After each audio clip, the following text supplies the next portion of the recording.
This is the New Jersey Self-Advocacy Project's Stay Healthy at Breeze, and this is Love Languages. We're going to be talking about healthy relationships and communication. So as always, if you have any questions, comments, or feedback, you can type them in the questions box if it pertains to the training, or if you're having technical issue, able to help you. If I don't have an answer for your question, we will research, get some answers for you within 24 hours. But if I do know the answer, we will answer today. You'll also know a little bit lower in your control panel underneath questions is a handouts tab. And in there, I have 5 very important handouts for you. One of those are the slides that you are watching. So all of the links are active in those slides. You can take that with you. We also have some other things, and I will go through them as we go along in our presentation. But just be aware that those are there for you to take right now. So my name is Erin Smithers. I am the Information Referral Coordinator with the New Jersey Self-Advocacy Project. We have been a division-funded program with the ARC of New Jersey since 1983. We support the state's largest network of individual self-advocates and self-advocacy groups, and we provide comprehensive training and resources to self-advocates, family members, direct professionals, and agency personnel. Today, we're going to be discussing the 5 love languages, what they are, what they mean, how you can use them to build bonds with other people, and defining what a healthy relationship and an unhealthy relationship is. So first, I'm going to take a poll. So I want to know what you think your love language is. So these are the 5 love languages: words of affirmation, quality time, receiving gifts, acts of service, and physical touch.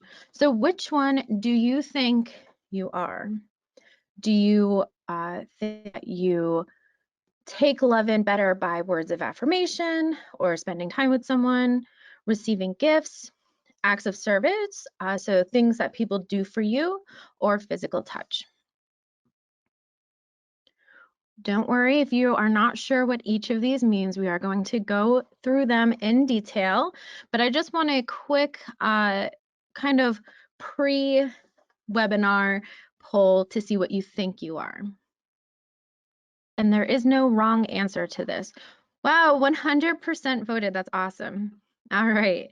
So we have 23% think they are words of affirmation, 38% think they're quality time, 0 are receiving gifts, which is really interesting. 15% say acts of service, and 23% say physical touch. All right. So here is a quote from Dr. Gary Chapman, who's the author of The 5 Love Languages. Many couples love each other in their mind, but one may not feel loved by their partner because the partner is expressing love in a language the other person does not understand or want, which creates issues. So the 5 love languages describe the way we feel loved and appreciated. Depending on our individual personality types, we may feel loved differently than how others do. Dr. Chapman states that everyone has one primary and one secondary love language. And according to his theory, people most often tend to give love in the ways that they prefer to receive it. Understanding and decoding these different ways of showing love or affection will help take the guesswork out of others' expectations and needs. So Dr. Gary Chapman is the author of the series of the 5 love languages. He has a PhD, and in 1992 is when he came out with this. He's a marriage and family counselor, and he wrote this groundbreaking book titled The 5 Love Languages that arose from his years of counseling married couples. The book addresses the deep emotional need to feel loved and communicate that love with others. He says, in essence, the book identifies how you give and receive love. Through his work with unhappy couples, Chapman noticed that complaints fell into 5 different areas. That revelation became the basis of these 5 languages. He says that these emotional love languages are not just for romantic relationships, though. These are how you express love, and they may be different than how your partner expresses love, and knowing that can make a huge difference in any relationship. So, for instance, a husband might give his wife words of affirmation, telling her she's beautiful or he's proud of her, while he speaking from his heart, not his wife's love language. She won't see the love behind these words. If you want to effectively communicate love and care, you have to understand that person's primary love language. Once you do this, the emotional love tank begins to fill up and you start to feel loved again. So according to Dr. Chapman, like we said, there are 5 different love languages: words of affirmation, quality time, receiving gifts, acts of service, and physical touch. He coined the term love languages, but like we said, it's not just for romance. You can use these love languages to appreciate people in businesses, in workplace, to support your friends and family, and to show just someone that you care about them. Typically, people have one main love language and a secondary one. Sometimes people have multiple that are tied for first place. So that just means that if you rate high on words of affirmation and quality time, that getting something in either of those areas will make you feel loved. They have it's important to know what these different love languages are so that you can ask what you need and you can show your partners and your friends and colleagues appreciation in the way that they like to receive it. The most common issue in any relationship is the communication barrier. Everyone experiences love differently. Easy to miss the mark when it comes to showing that you care. With a little help from these, you can learn to identify the root of your conflicts, give and receive love in more meaningful ways, and grow closer than ever. Your love language profile will explain your primary love language, what it means, how you can use it to connect to others. And again, love languages can be applied to any type of relationship. So this is not just strictly for romantic relationships. So now let's go through what they each are. Words of affirmation.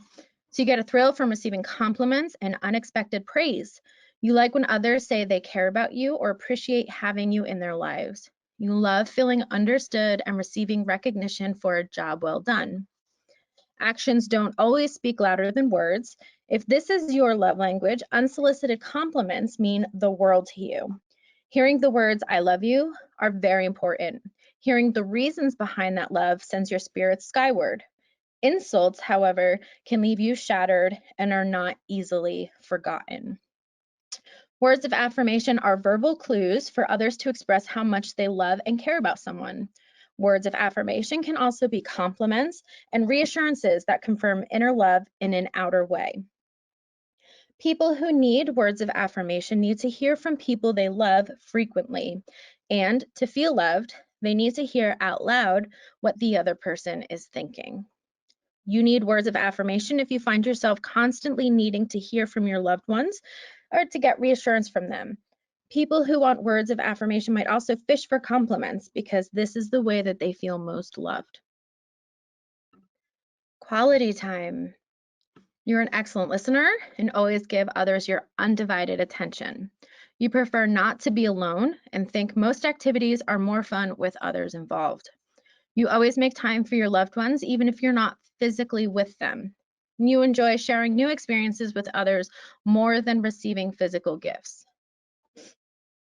So for those whose love language is spoken with quality time, nothing says I love you like full undivided attention.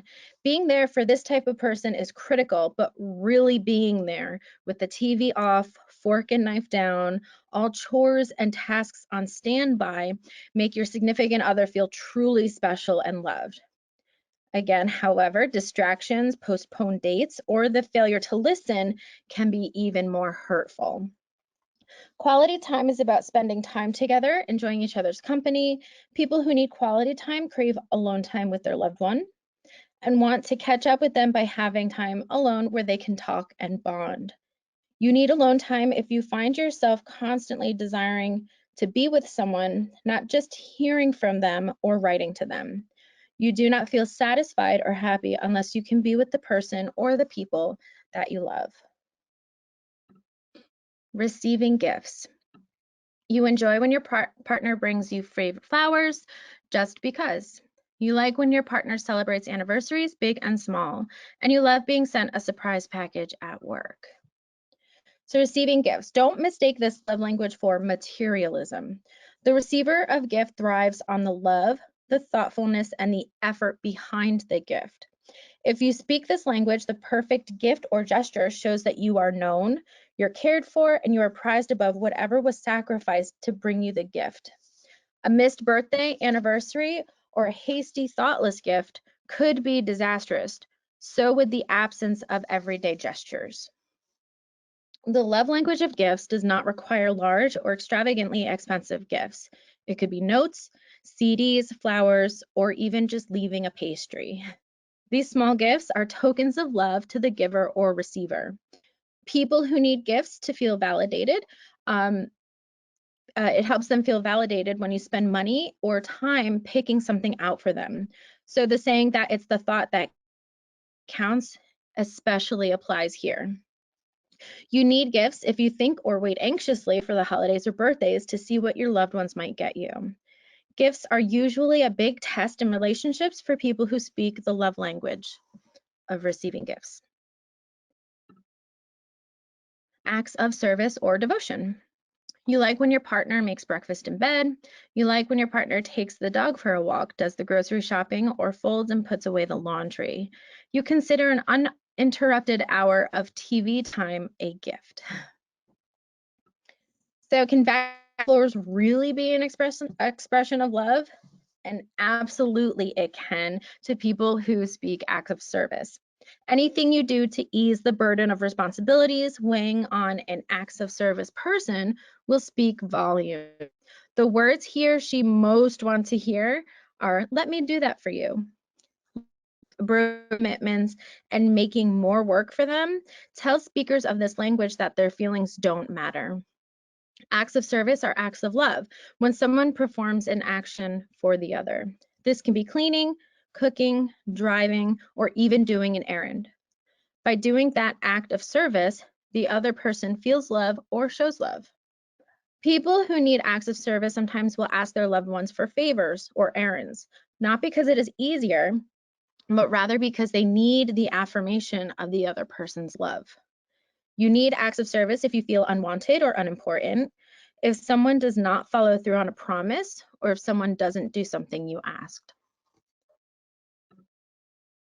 And physical touch. You're comfortable with public displays of affection. You feel alone in a relationship if you're not able to express or receive physical affection. You like to get massages on a regular basis and love the occasional foot rub. You pride yourself on being a good hugger.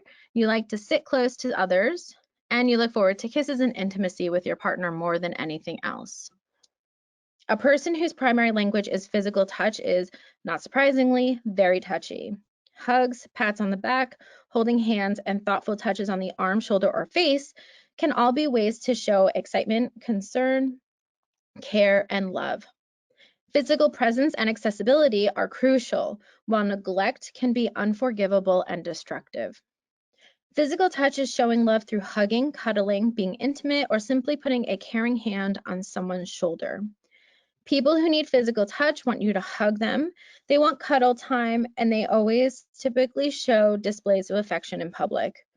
That's how you can demonstrate your love for them, and that's how they demonstrate their love for you. You need physical touch if you feel lonely and lost when you've not been physically near a loved one. You constantly crave to be close to those you care about, and you demonstrate your love for them with hugs and even just sitting close to each other. So just a little note on physical touch. we're going to learn that your love language might be different from someone else's. And as always, I want to express that if your love language is physical touch, you need to be understanding that others might not be. So if you want to show your affection through physical touch, please be aware of boundaries and consent when doing so. So now it is time to take the quiz. So in the handout section, we have the love language profile quiz. We're going to go through it together now. So all you need is just a piece of paper that you can keep track of 5 letters.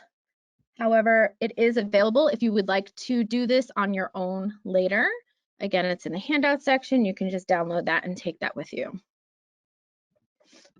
So let's start with question number 1. You're going to have 2 choices, and you're going to circle the letter of the choice you prefer. So if you like both of them, you have to pick the one that you like more.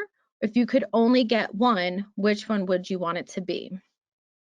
So for question number 1, the 2 choices are, I like to receive notes of affirmation, and I like to be hugged. And on the right are their corresponding letters. So if you would rather receive a note of affirmation, you're going to circle A. If you'd rather be hugged, you're going to circle E. I'm going to give you a little bit of time for each one too. And let's go on to question number 2.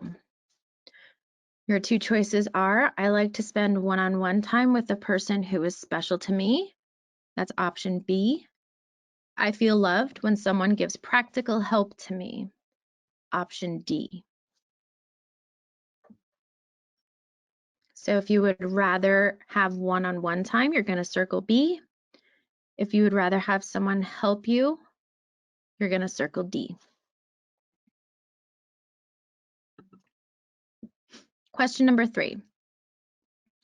I like it when people give me gifts, or I like visits with and loved ones. So if you would rather have people give you gifts, you're going to circle C, over leisurely visits with friends and loved ones, which is option B.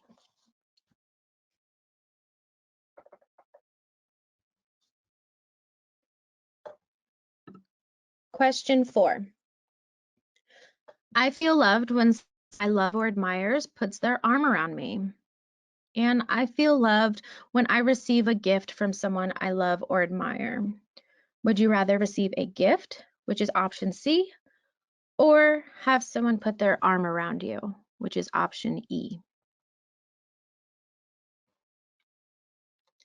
And again, we're just circling which one we would rather have out of these 2 options for each question. Question 5. I like to go places with friends and loved ones, or a high five or hold hands with people who are special with me, are special to me. So if you would rather go places with friends and loved ones, you'll circle B. Or if you would rather high five or hold hands with people who are special to you, you're going to circle E.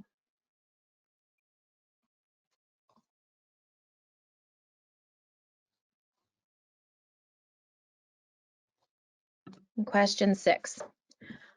I like to be told that I am appreciated, or I like for a person to look at me when we are talking. So if you'd rather be told you are appreciated, you're going to circle A. Or if you'd rather have someone look at you when they're talking to you, you're going to circle B.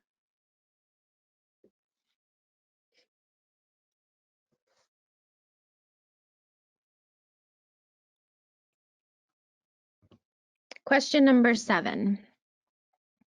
I like when people give me cards, flowers, or other small tokens.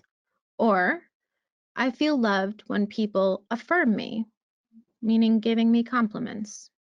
So if you'd rather have cards, flowers, or small tokens, you're going to circle C. Or if you'd rather have people give you compliments, you're going to circle A. And again, you're just choosing the one out of these 2 that you would prefer. Question number 8. Words of acceptance are important to me. Or, I know someone loves me when they help me. So if you'd rather have, again, compliments or words of affirmation, you're going to select A. Or if you'd rather have someone help you, because that makes you feel loved, you're going to circle D.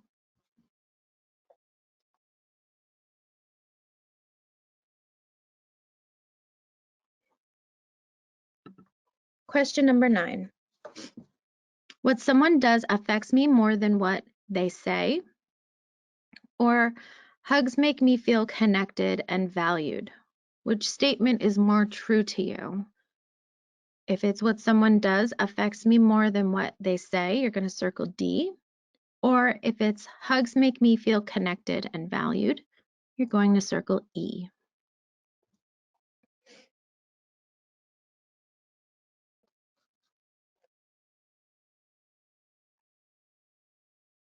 Question 10. Would you help me cook dinner? D.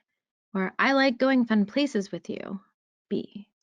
So which one would you rather have? Someone help you cooking dinner? You'll write D. Or if you'd rather go fun places, it's B.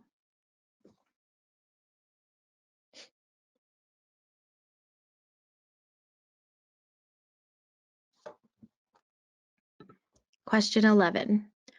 I've got a surprise for you. Or we can make something really cool together. Which would you rather hear? Would you rather someone had a surprise for you? You're going to circle C. Or if you'd rather make something really cool, you're going to circle D.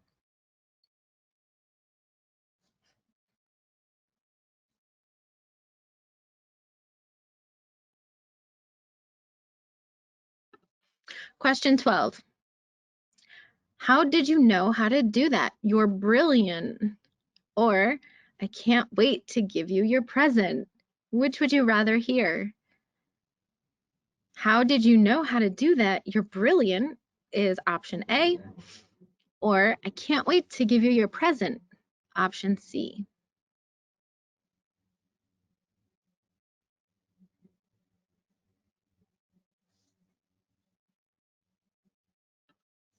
Question 13.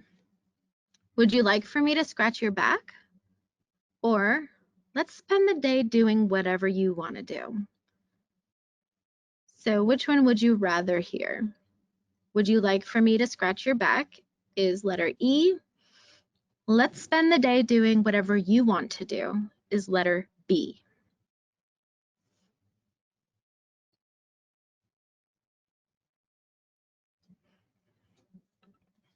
Question 14. So this is a front and back quiz. So the first part is on the front and the second part is on the back. So I have it here, easy to see. Your first option is I feel loved when people do things to help me. Or I feel loved when people give me a reassuring handshake or hug. Which makes you feel more loved? If it's people doing things to help you, circle D. If it's a reassuring handshake or hug, circle E.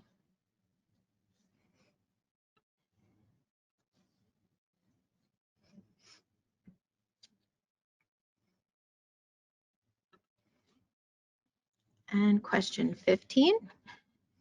I value praise and try to avoid criticism. Or several small gifts mean more to me than one large gift. So which is more of a true statement for you? I value praise and try to avoid criticism is option A. Or several small gifts means more to me than one large gift is option C.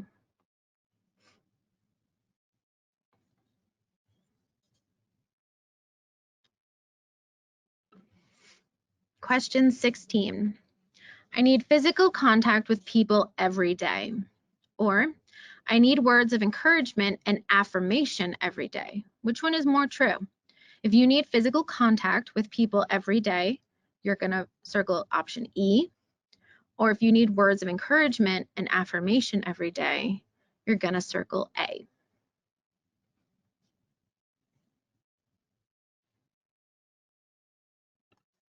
"17. I know a person is thinking of me when they give me a gift." Or, "I feel loved when a person helps me with my chores or tasks." So which one is more true? I know a person is thinking of me when they give me a gift is option C. Or I feel loved when a person helps me with my chores or tasks is option D.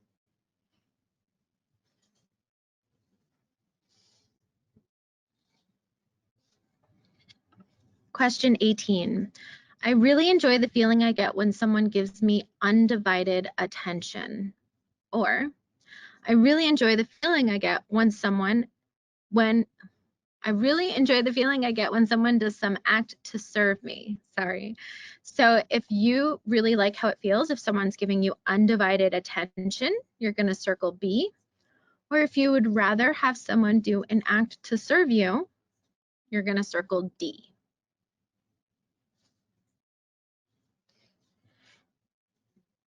Question 19. I like for people to cross the street to shake hands or hug when they see me. Or, I like when people listen to me, showing genuine interest in what I'm saying. Which one is more of a true statement?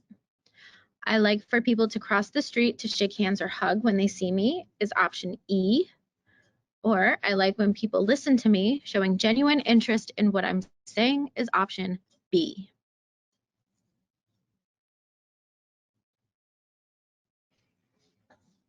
And the last question, number 20. I feel loved when someone celebrates my birthday with a gift. Or, I feel loved when someone celebrates my birthday with meaningful words. Which one is more true? If you would rather have a gift on your birthday, you're going to circle C. If you'd rather have meaningful words instead of a gift, you're going to circle A. All right. That is the whole quiz. So now what you're going to do is tally up your scores.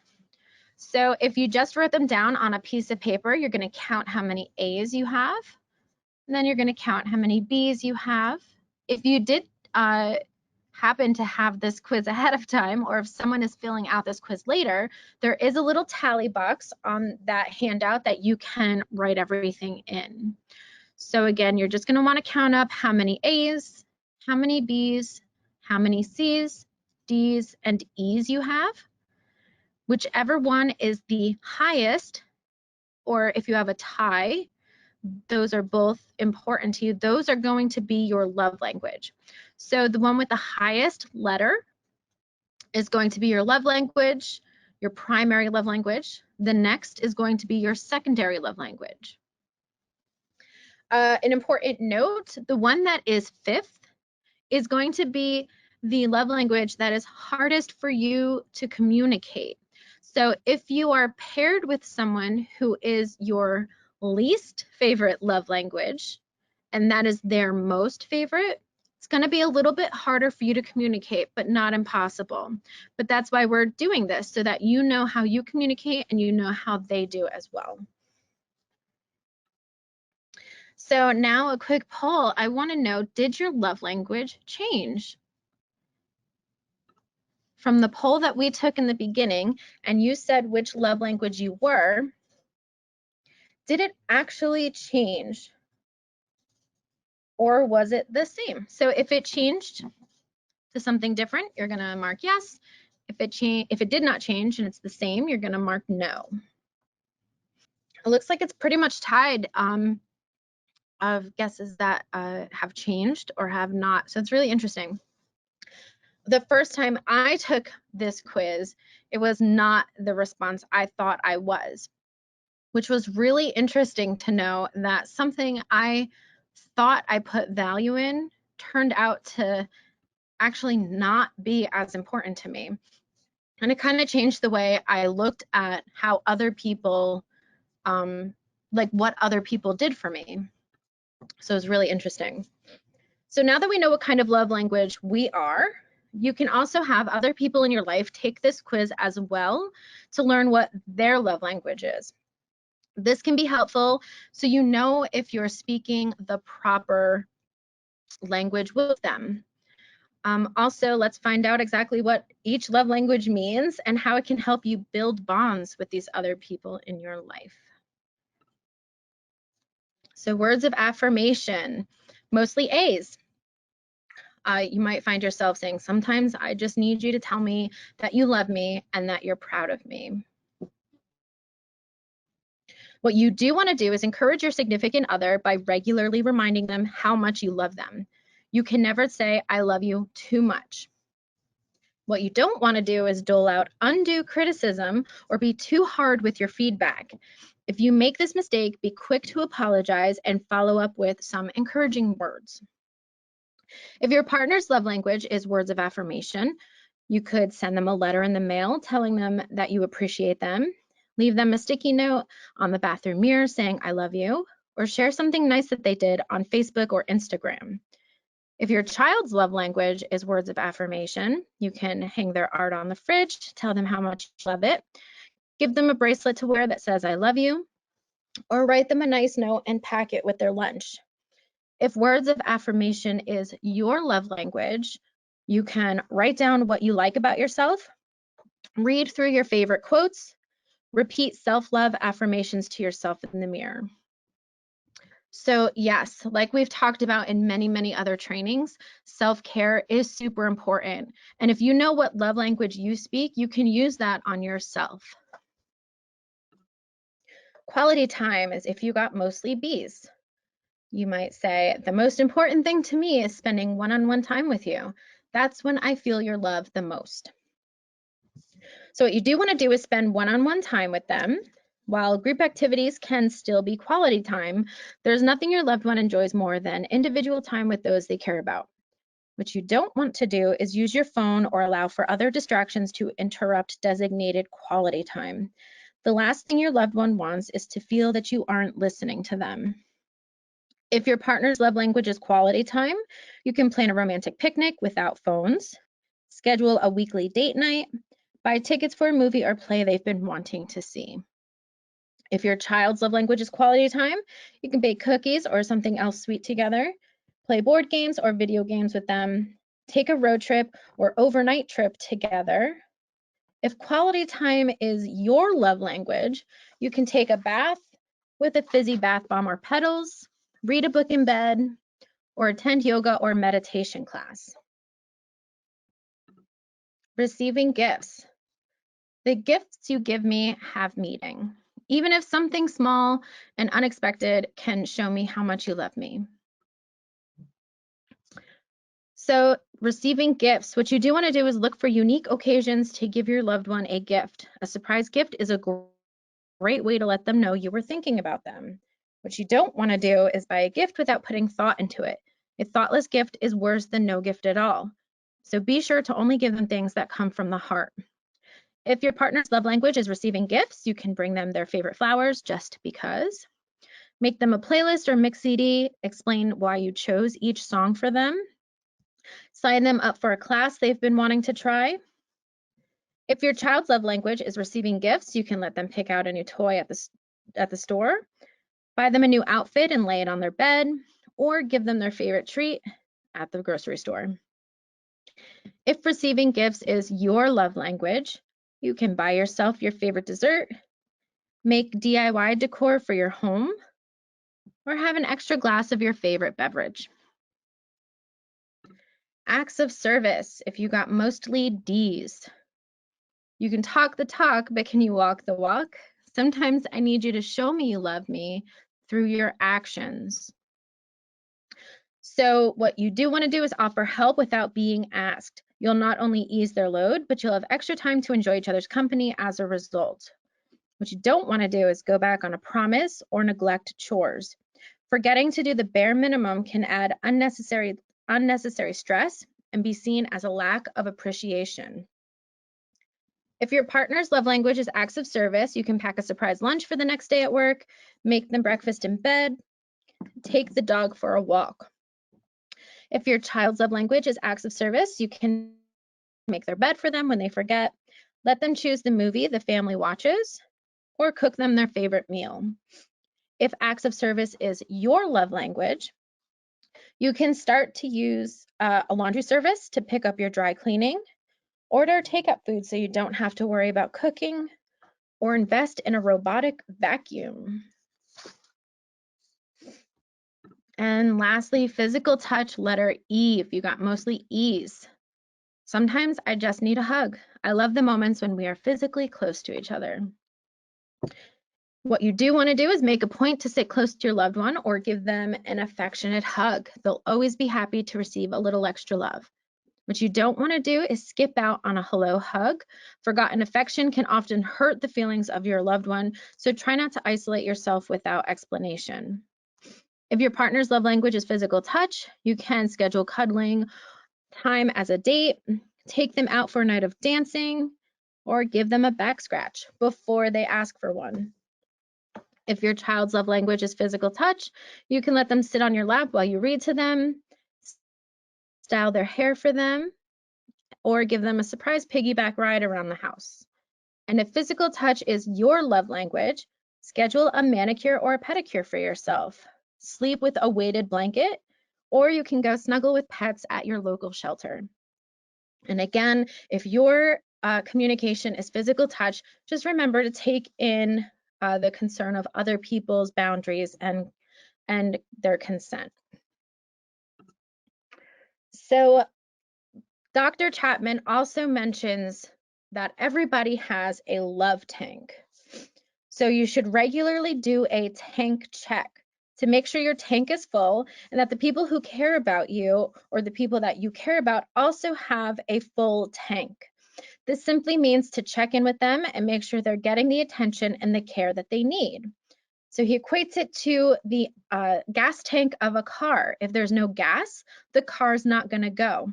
If your love tank is empty, you're going to have negative emotions and responses to anything. When your love tank is full, when you feel full of that admiration and that support and that love, you're going to have a more positive outlook on life and things are going to be a lot better.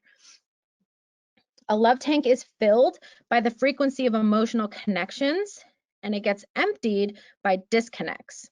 So events outside of a relationship can also fill up or empty your love tank. For example, work stress can lower your tank, while building your confidence can fill your tank. It's also natural for a love tank to quote unquote leak from time to time, but it takes work to make sure you're filling it back up. If you need to give someone care and attention, just remember that a lot of smaller actions over time will do better than one action in a time of need. So smaller gestures over a longer amount of time are going to be more well received than a big gesture when they're already upset and their love tank is already very low or empty. It means that it's important to always be mindful of the attention that you're giving someone else. You shouldn't ignore them or neglect them and then provide a gesture when they get upset. This is not a healthy way to sustain a relationship. A healthy relationship is something you work on every day, something you nurture and you let grow. And again, this isn't exclusively for romantic relationships. This is helpful to maintain any kind of relationship that is important to you. For work, it might mean checking in with your team to work on more open communication. For friends, it could mean just checking in and making sure they're also getting the attention and support that they need. Let's look at some signs, though, of a healthy relationship and an unhealthy relationship. So here are some positive signs that should be in every relationship. And if it's not in there, it doesn't mean that it's an unhealthy relationship, but it's just something that you can strive for, something you can work towards. So of course, trust and respect are the most important things in any relationship. Trust involves honesty and integrity. You don't keep secrets from each other. When you're apart, you don't worry about them pursuing other people. But trust goes beyond believing they won't cheat or lie on you. It also means you feel safe and comfortable with them and know that they won't hurt you physically or emotionally. You know that they have their best interests in mind, but also respect you enough to encourage you to make your own choices. Respect. Respect in a relationship is reflected in how you treat each other on a daily basis.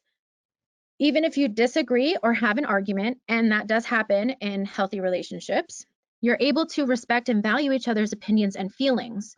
Respect is about the freedom to be yourself and to be loved for who you are.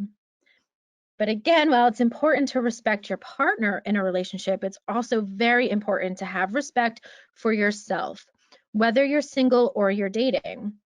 Self-respect is the key to building confidence and maintaining healthy relationships with other people throughout your life. Open communication, again, very important. Partners in healthy relationships typically talk about the things going on in their lives, successes, failures, and everything in between. You should be comfortable talking about any issues that come up, from things that happen in everyday life, such as work or friend stress, to more serious issues, such as mental health symptoms or financial concerns. Even if they have a different opinion, they should listen without judgment and then share their perspective. But communication goes both ways. It's important you always feel that they'll voice their concerns or thoughts as they come up to you as well. And then in return, you will listen without judgment. Support. So a strong relationship can be considered a good partnership. You work together, you support each other, even when you don't see eye to eye on something or have goals that are a little different. In short, you have each other's back.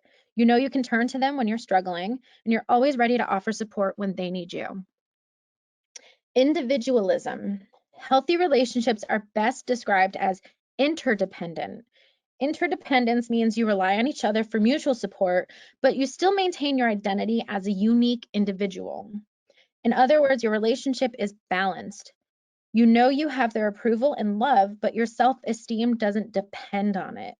Although you're there for each other, you don't depend on each other to get all of your needs met. You still have friends and connections outside of the relationship and spend time pursuing your own interests and hobbies. Positive conflict resolution. So even as we said before, in healthy relationships, you will still have occasional disagreements, feel frustrated or angry with each other, and that's completely normal.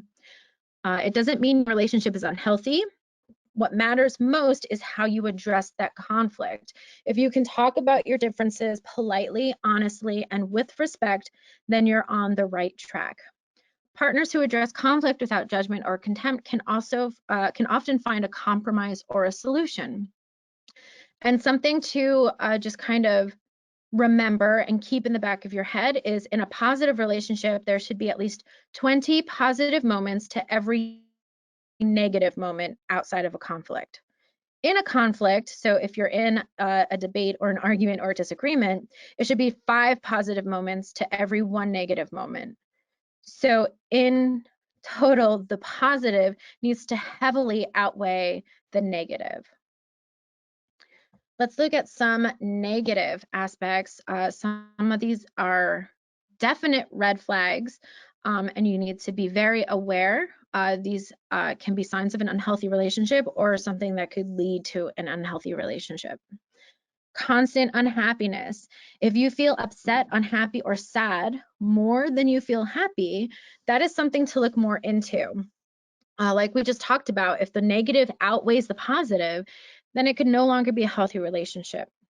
This might be because of the relationship, or this also could be personal reasons. So again, just look more into why you feel that way. Controlling behavior. If your partner makes you feel like you aren't good enough, belittles you, constantly criticizes what you wear, who you hang out with, or who is more important in your life, then this is a form of control. A controlling person might have a lot of jealousy issues. They might try to get you to do things that make you feel uncomfortable or push your boundaries.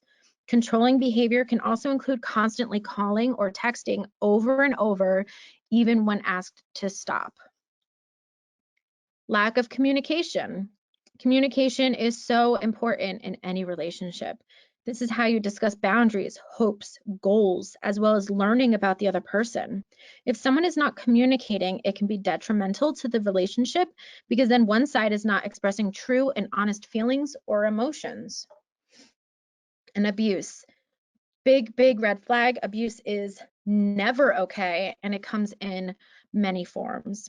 Physical abuse is when someone physically hurts you, punching, slapping, pushing, throwing things at you, kicking, using other objects to hurt you. Again, never, ever okay.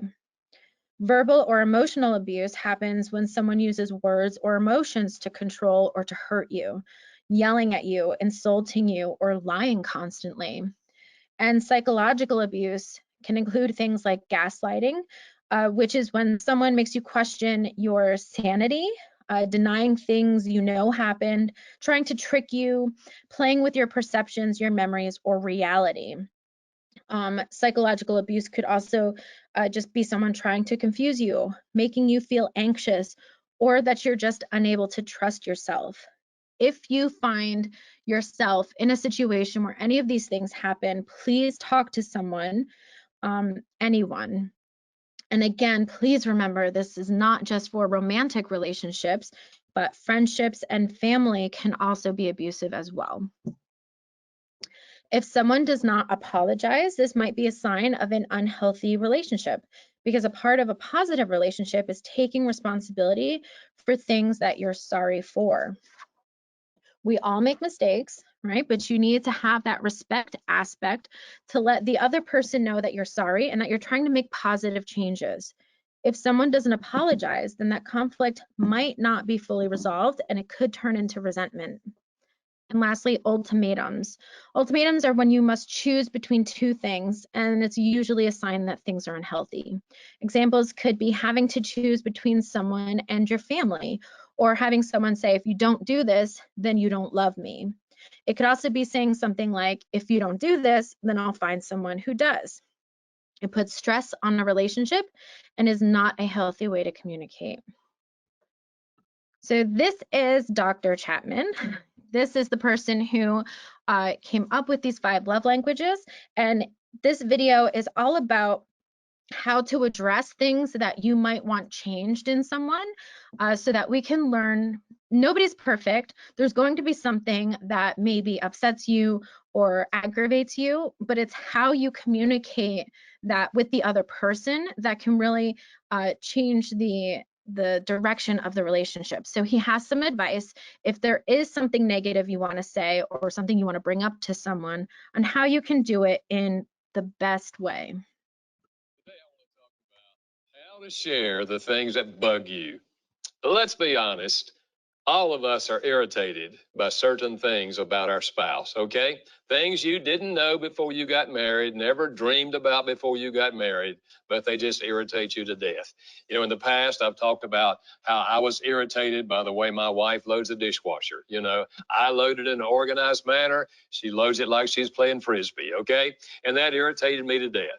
Now, what I want to talk about is how do you bring up these things that irritate you, but bring them up in a positive way so that they're more likely to change those things? Because if you simply shoot them with criticism, it's not going to help. Let me give you some positive ideas. Number 1, choose your setting. And by setting, I mean 3 things. Choose your time. You share it after a meal, not before a meal. When we're hungry, we're irritable. That's not the time to bring it up. Wait till they've after the meal if you're going to bring up something you'd like to see changed in them. Secondly, you choose the place, and the place should be in private, never in front of other people. You bring it up in front of other people, it's a put down. You bring it up in private when just the 2 of you are there. In public, you brag on your spouse. In private, you bring up the things that irritate you. The third part of the setting is the feelings of your spouse. Do they feel like they could take a suggestion tonight? Some nights we can't. Some nights, everything we've touched all day long has gone wrong. Everybody and his brother has been on our back. And we come home and now you bring up something you want me to change and I explode. Why did I explode? Because your suggestion was the straw that broke the camel's back. Ask them if this will be a good night to share something with you that I would like for you to change. If they say no, I can guarantee you they'll be back in less than an hour because they're dying to know what it is. But you just say, no, honey, it can wait till tomorrow or even next week. Just whenever you're feeling like it, you let me know. Well, I think I'm feeling like it now. Yeah. But you help them get ready. Don't ever hit them broadside. Get them ready to receive your suggestion. Second suggestion I want to make is this. Don't give an overdose. Now, by nature, that's exactly what we do. We hold all this stuff inside that bugs us. And then one night when the pressure gets so strong, we throw out something we'd like to see them change. And once we get started, we pour it on. We say, oh, and by the way, and one more thing, and you give them 5 things you'd like to see them change, and you give them all on the same night. And what happens? You kill their motivation to change. They're not going to change a thing. They're probably going to shoot you a few. You're not so swift yourself, and they shoot you. You shot them 5 times, they shot you 3 times, you went away wounded, you resented each other, and you're not going to change a thing. Let me suggest only one suggestion every other week. This week, you tell me something you'd like to see me change. Next week, I'll tell you something I'd like to see you change. That's 26 a year. That ought to be enough. But look at it this way. If you could get 26 things changed this year, would it be a good year for you? Third suggestion I want to make is this. Before you give them a suggestion for change, give them 3 compliments. Tell them 3 things you like, then tell them what you'd like to see changed. If my wife wants to ask me if I would please get the hairs out of the sink, she says, honey, first of all, let me tell you how much I appreciate the fact that you got the bugs off my windshield last night. I love it when you get the bugs off my windshield. And I want to thank you for vacuuming the floor on Thursday night. And I want to tell you how much I appreciate the fact that you hang your clothes up. 1, 2, 3. Are you ready, babe? Those hairs in the sink just bug me to death. Now, I can work on hairs in the sink, and I probably will. Why? She likes me. Tell them 3 things you like, then tell them the thing you'd like to see changed. I believe you're likely to see far more change if you learn how to make your suggestions in a positive way rather than a condemning way. So those are some tips that you can use. Just like in every relationship, there's going to be something that doesn't mesh well or you have concerns about, but those are some positive ways that you can bring them up. So we went over a lot, but if you want more information, here are some resources you can go to. Loveisrespect.org is the national resource to disrupt and prevent unhealthy relationships and intimate partner violence by empowering anyone through inclusive and equitable education, support, and resources. A project of the National Domestic Violence Hotline, Love is Respect offers 24/7 information, support, and advocacy for people typically between the ages of 13 and 26, but the resources they have on their page are beneficial for anyone. They also provide support to concerned friends and family members, teachers, counselors, and other service providers through the same free and confidential services via phone, text, or live chat. The Center for Healthy Relationships is a supportive counseling service based out in Morris County, New Jersey. Their mission is to help individuals explore their marriage problems or relationship conflicts. The Center for Healthy Relationships provide confidential counseling and support. Then there's also a healthy relationship guide.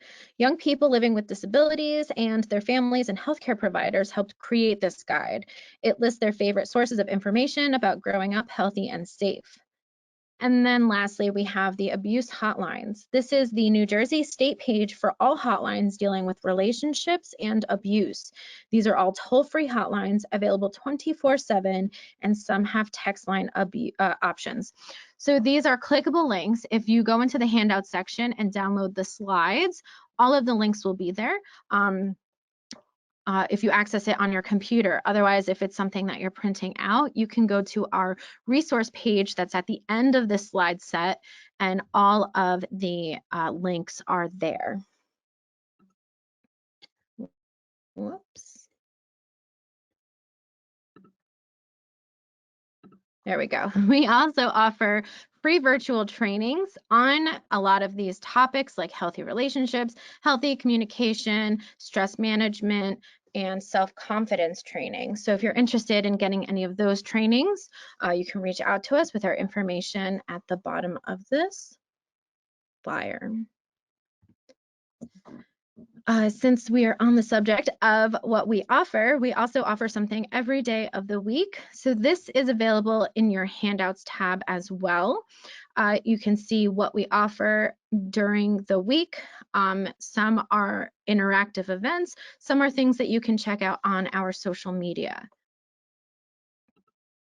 And everything is available on our YouTube, Instagram, Facebook, and Twitter, and our links for those are there as well. You can sign up for our Positive Pulse, which is a monthly newsletter for all things living healthy. And you can participate in our Healthy Lifestyles Project Live, which is Wednesday at 11 and Friday at 1. Again, these are all free things that we offer. And if you want more information, you can visit our website. In your handouts tab, you will find an infographic on healthy relationships and tips. What is consent? What are boundaries? What makes a relationship healthy or unhealthy? So you can take that. You'll also have our weekly flyer, so you can see what we offer.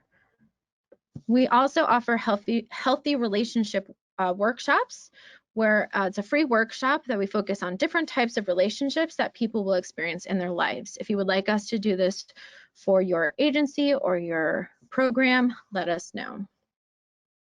And finally, don't forget to take the quiz so you can have people in your life fill out the quiz as well. So again, here are all the resources from today's presentation, and this is my information. I'm just going to go through the comments.